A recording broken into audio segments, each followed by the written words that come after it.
Who knew these at night could sound so creepy?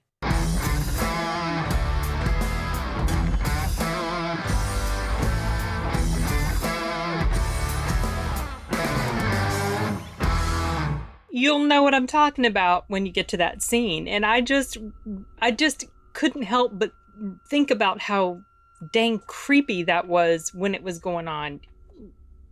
You'll see what I mean. Taking a look at my notes here because I wrote some. I didn't write a ton, but I wrote some things that stood out to me. So overall, like I said in my out of the theater reaction, I did enjoy this film. It was pretty enjoyable. I like horror. I have seen one reviewer at least say that this is not a horror film. I beg to differ. I mean, it's not necessarily pure horror. There are elements of thriller and suspense, obviously, some comedy mixed in, and horror elements. I guess it depends. Maybe you don't view this particular type of, like, let's say UFO-ish genre as horror, but some people might. The way some scenes played out, it did seem a little bit horror-esque, especially certain backstory scenes that happened. So the movie starts out with this opening scene, and I have to admit, in the beginning, I thought it was in the wrong movie. Now, part of that was because there was a weird glitch at the theater. When this movie was supposed to start, about 10 minutes into the trailers, all of a sudden, a movie starts playing, and I was like, wow, that's really unusual. And I was about to make a note of the fact that there weren't tons of trailers in front of this film. Really what was happening was Thor started playing. Thor, Love and Thunder started playing. And so that was quickly remedied. And then this movie started.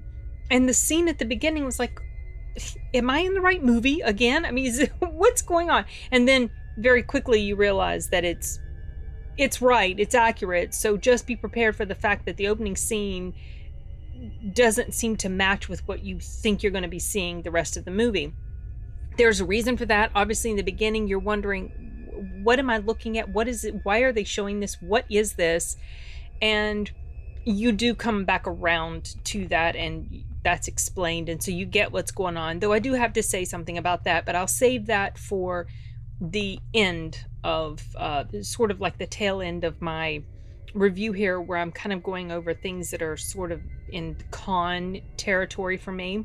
But something that I noticed at the very beginning, there were some things that were happening with the main character, and oh my gosh, Daniel Kaluuya, the character, he played a character, his name was OJ. There are some scenes that happened at the very beginning. Things are going on, and something that struck me when this was going on, when this was occurring, I really liked how it was playing out, because Peele was following the time-honored advice to show, don't tell. And I loved how that was constructed. And there's a lot of that goes on throughout this film. There's a lot of that, instead of them coming out there through exposition, a character like basically filling in details for you with their dialogue or lines of explanation, or monologue or whatever. There's just a lot of things that are happening that shows you, and you, being the smart audience that you are supposed to be, which most audience members are, they get it, they understand, they don't necessarily have to be told every single thing. You'll get it. You'll fill in the details. You'll put it all together. So I really like that. Something else I liked about this was the two main characters. The lady who played his sister, oh gosh, I think her name was Emerald. She was played by an actress named Keke Palmer. I think this is the first movie I've seen her in. Her face looked familiar to me, but I can't place any film I've seen her in before. So maybe it was just in pictures I've seen her in passing. But anyway, they were both really good in here. Everybody was good in here. There weren't really any issues as far as I could tell from the acting perspective. These two characters, OJ and his sister Emerald, they're so complete opposites of each other. It's almost comical, because she's very spunky and rambunctious, and she just like opens her mouth and stuff just comes pouring out of it like whatever, and she just like no filter. And he's very stoic and reserved and almost monosyllabic.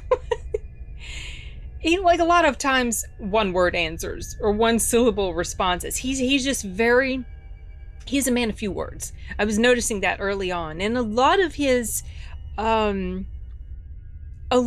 acting takes place in his facial expressions and maybe body language, things like that. I watched a review after I got home, and I think it was Chris Stuckman's review, where he referred to Daniel's character as, or his acting, his performance of Daniel as being very good with silence. And that was absolutely true. It's something you pick up on pretty early on. Like I said, he's not chatty, and he's also, in some ways, he seems a bit socially awkward.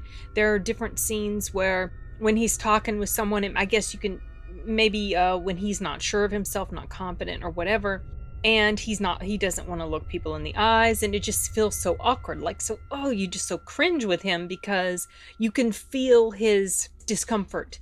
And I thought he played that really well. I mean, you can really tell that his character, I mean, he seemed authentic, in other words. And his sister as well, she just this bubbly, vivacious, and he's just kind of like, like flat, very stony faced guy in some aspects. But then there's other times where you even though his expression is not really stony all the time, but let's say just very, he just doesn't show a lot of emotion, but at the same time you can see it. It's weird because he things will happen, his sister will have the complete opposite reaction. She just, it's all over her face. Her horror, her shock or whatever, it just explodes on her features. And he's just kind of like, it's kind of funny because there was I think there was a scene that happens like that, and he just goes, I thought that was funny. And also the title of the movie, Nope, and that comes into play a lot. I felt like when I saw the trailer the first time that it's basically kind of touching on, that long-running type situation that happens in a lot of horror movies where there's a scary situation happening and the characters head straight into the ridiculous, like the abandoned house with all the lights off, and going up the stairs by themselves, knowing that something's up there scared. It's like, why are you doing this? I mean, they've made commercials poking fun at that sort of thing. It's just like part of the horror formula. And yet these people are like, yeah, no, I'm not doing that. Nope. It happens a couple times and yeah, I agree with you. Don't do that. Don't do that stupid thing. And typically they didn't. As things go on, there are more situations where they find themselves in peril, but it's because they've come to this decision about what they're going to do, and which does involve a bit of danger that is headed into. And I'm not going to give specifics. I'm not even going to give specifics as to what this is really about. Like I said in my out of the theater reaction, you go into it sort of kind of knowing what it's about, but not really. It has this different spin on this genre that I don't think I've seen before. And I really appreciated it because of that. But there were some aspects to it that I had tiny issues with, which I'm going to try to remember to touch on at the end of this. It wasn't enough to take away my enjoyment of this film. I did like it, and I wouldn't mind seeing it again, though it's not necessarily something that I think I would return to over and over again. I would probably prefer to watch Us multiple times more than this, because Us had, I guess for some reason it wasn't super popular as a follow-up to Get Out, and I'm not exactly sure why. I enjoyed Us. I thought it was better than Get Out because just from the suspense angle of it, Get Out was I enjoyed it. I've only seen it once, but it really felt like it was just kind of stretching things really thin with me. And when I saw Us, in some ways you could say it was doing the same thing, but to me it was just so much more effective with the creep factor and the suspense and the scares and stuff like that. So that's probably why I liked it more than Get Out. This, I like it as well. I've liked all of his movies, so I really, there's not a lot of negativity that I can point to about this. Oh yes, there was a discussion that I was watching last night that my YouTube buddy D Movie Man was involved in. It was a live stream. They were talking about movies and social commentary, and they were talking about, what sort of social commentary do you think Jordan Peele's going to have in this movie? And there was some, but it wasn't necessarily in the way that it wasn't necessarily the type of commentary that you expected. And so I found it kind of interesting. It was subtle, but like I said, it's not what you think. It's not necessarily a commentary on like race, sort of, race issues or anything like. It wasn't like that at all. It was about other types of things, like commercialism, or maybe I'm not using the right word. The hype and about getting things on film and how that can make you rich and famous, and how we consume media, and profiting off of bad things that have happened, stuff like that. There was more a commentary on that, I think, than really anything else. Something else that I appreciated was that the way certain scenes played out was very well done. It was building this suspense, and I felt like it was very effective. There were definitely moments where I was just kind of glued to the screen. Some of those moments were more like a false scare type of thing, but other moments it was not. And a lot of that just kind of being glued to the screen, and like it was me trying to figure out what the heck is going on. What is this thing? What is happening? And how are they going to deal with it? And they dealt with it in a way that I wasn't expecting. I thought it was, it played out in a way that was interesting and made sense in a lot of aspects. But certainly, I guess I should have known it by the trailer kind of tells you, but for whatever reason, it didn't fully click in my brain. But it, whatever, it's no big deal. So it was something I was getting ready to say too, and I forgot what it was. Dang it, shoot. Oh, I know what I was getting ready to say.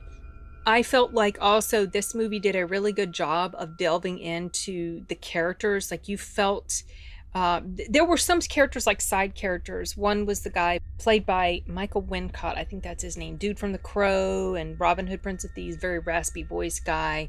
He's shown in the trailer, one of the trailers. I don't feel like he was as fully delved into as the other character, the dude from the electronics store, or even him. There was a dude from the electronics store. He kind of ends up getting caught up into what's happening, and so you feel like you get to really know his character quite well. Also, Stephen Yeun's character, I think that's how you say his name. I can't even remember his character's name. You feel like you kind of get to know him a bit. Michael Wincott, not as much, but I did like that the characters were kind of given some depth to them for sure. Though there were, in some aspects, it felt like it went a little bit too far into that territory where it went into things that weren't really necessary for the overall flow of the story. And that's where I'm going to head into con-ish territory. Things that stood out to me is like, I didn't really feel like this furthered the story all that much. One of those things was the opening scene. It's a backstory for one of the characters, and you see clips of this scene play out again as that backstory is more fully revealed to you. And ultimately, listening to Chris Stuckman's review, I get what he's saying, because he kind of pointed to what he thought that backstory pertained to in this present day.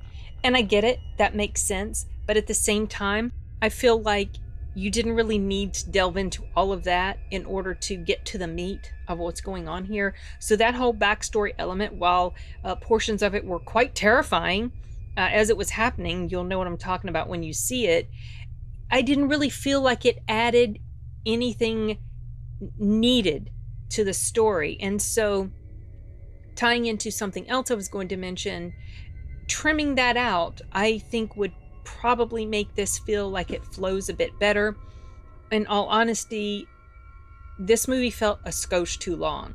I wasn't bored.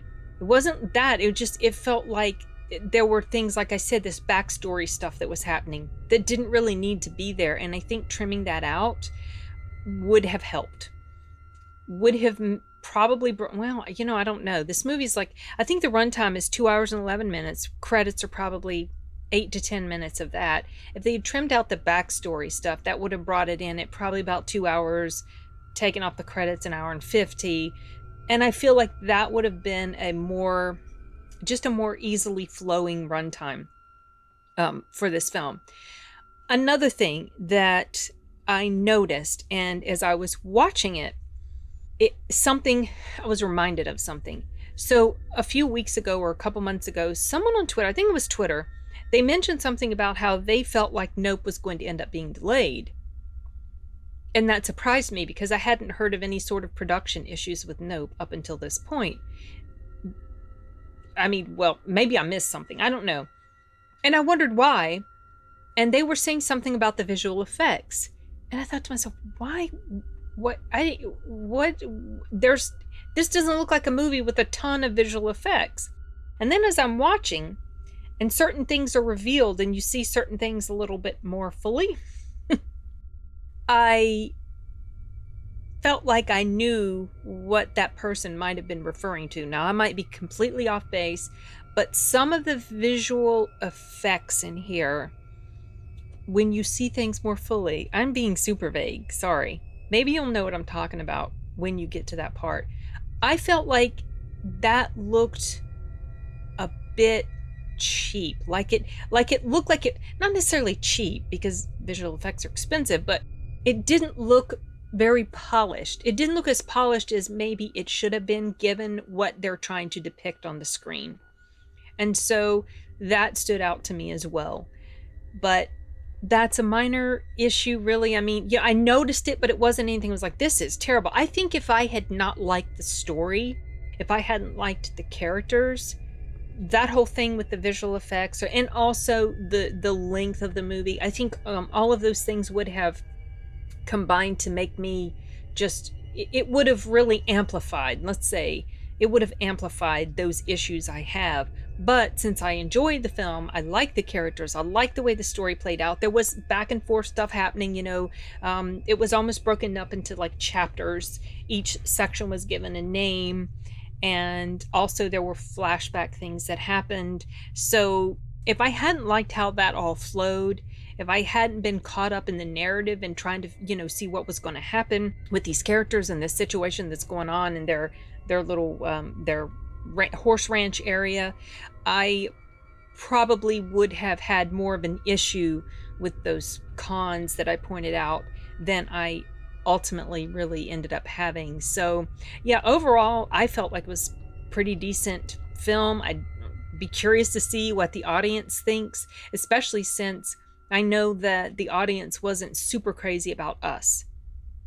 So I guess we'll see. But yeah, I guess that's all I've got to say. And I can't think of anything else to add to it. I've gone through everything I wrote down, even the sunglasses at night when I was trying to think of what would be a good intro. And I thought, oh yeah, that.